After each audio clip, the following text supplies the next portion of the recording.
le RIB de la banque, puis on va enregistrer le RIB d'un tiers. Donc pour cela, on va dans Cegid. On va prendre le module comptabilité. On va se connecter. Donc je vais me connecter avec l'administrateur. Donc le mot de passe c'est Cegid, utilisateur.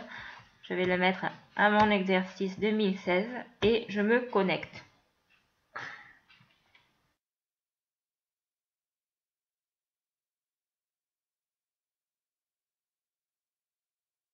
Donc, une fois que vous êtes connecté, vous allez sur structure paramètres. Puis après, vous avez les menus. Vous choisissez le menu banque.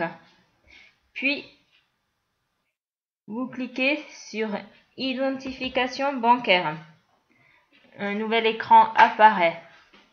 Il faut renseigner les zones code pays. Donc, bien ici, on va mettre France.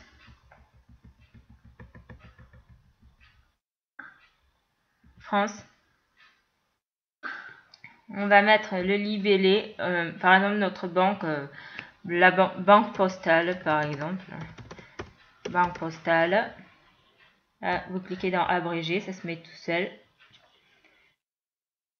La longueur du compte banque, on va mettre 5. La longueur du compte guichet 5. La longueur du numéro de compte, on va mettre 12 en général. Et la longueur de la clé, on va mettre 2.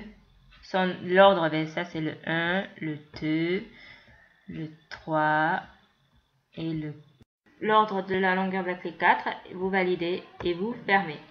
Puis après dans structure paramètres, vous allez dans le sous-menu structure, comptes généraux.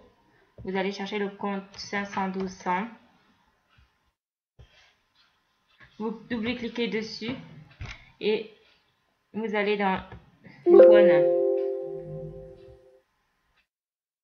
identification bancaire et c'est dans ce petit tableau, vous remplissez le code banque, guichet, numéro de compte, etc., etc. Et vous venez ici valider.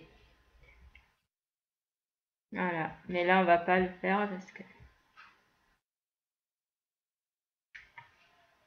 Puis après, ça c'était pour créer le RIB de l'entreprise.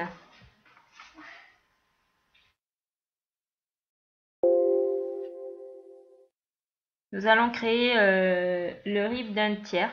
Donc pour ça, vous ouvrez le module vous allez sur structure paramètres.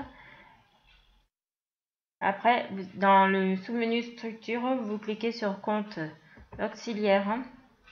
Il y a la liste des clients des tiers qui s'affiche.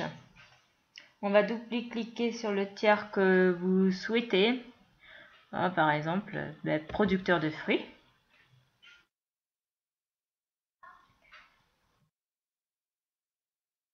Il y a sa fiche qui apparaît en bas de l'écran. On va cliquer sur l'icône RIB. Une fenêtre propose de créer le RIB associé. Ce compte auxiliaire n'a pas de RIB associé. Voulez-vous le créer? On va cliquer sur oui. Dans cette nouvelle fenêtre, on va renseigner les zones villes, domiciliation, banque, guichet, numéro, clé, en fonction de votre sujet que vous avez à traiter ou de vos données. Et le code IBAN va s'afficher seul. Et puis vous validez et vous fermez. Validez là et vous fermez. Voilà comment on enregistre un RIB pour un tiers.